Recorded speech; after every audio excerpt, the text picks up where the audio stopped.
Les Russes ont déjà réussi à bloquer certaines banques ukrainiennes.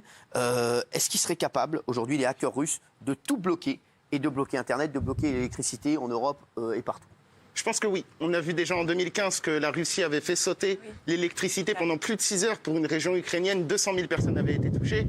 On voit des attaques sur les banques. Ça se passe en fait de façon à ce qu'on envoie un flux massif de données, de connexions sur un serveur de façon à le faire sauter. C'est pour ça qu'il y a des gens qui peuvent plus retirer leur argent.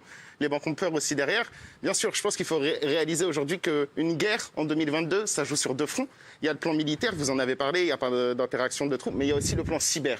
La Russie, aujourd'hui, ils sont capables d'aller très très loin en termes de cyberguerre. Clairement, c'est l'une des 3 meilleures nations au monde en termes de cyberguerre aujourd'hui.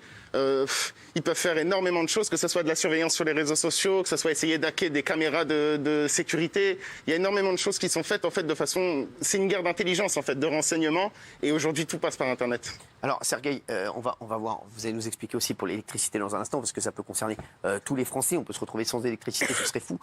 Sergueï, comment se fait-il pourquoi les Russes ils peuvent faire ça aujourd'hui? Parce qu'on croit que Internet, ça passe par les airs, par les satellites, et en fait, non.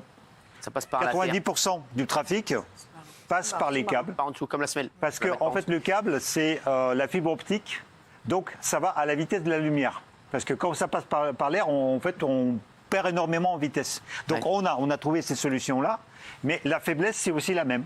Ça veut dire que déjà, c'est dans l'océan. Alors, c'est dans l'océan. Donc, comment ils pourraient couper l'électricité, les Russes? C'est les câbles. C'est pas plus gros que les tuyaux d'arrosage. Hein. Et donc, après, il y a quand même, bien évidemment, du métal là-dedans. Mais vous pouvez une scie à métaux, enfin, une scie spéciale, éventuellement.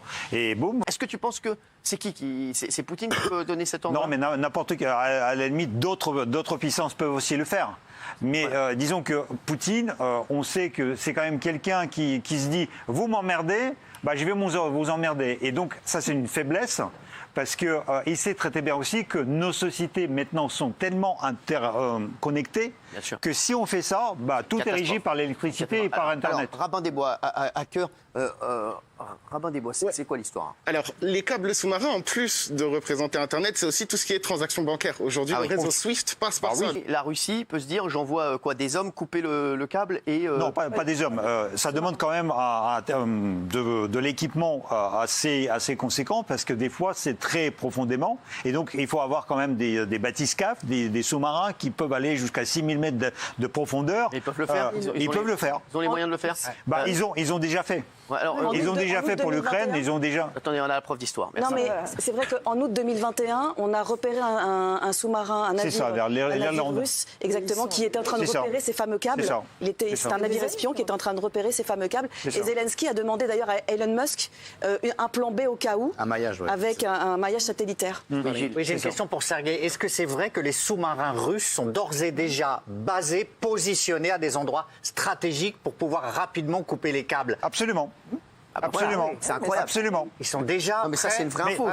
C'est leur boulot. Ça veut dire qu'il faut comprendre. Canal Football Club. Il faut comprendre que les militaires, ils passent leur temps à réfléchir comment on va emmerder les gens d'en face. C'est leur boulot. Ils sont payés pour ça. Et on donne les moyens. D'accord, oui.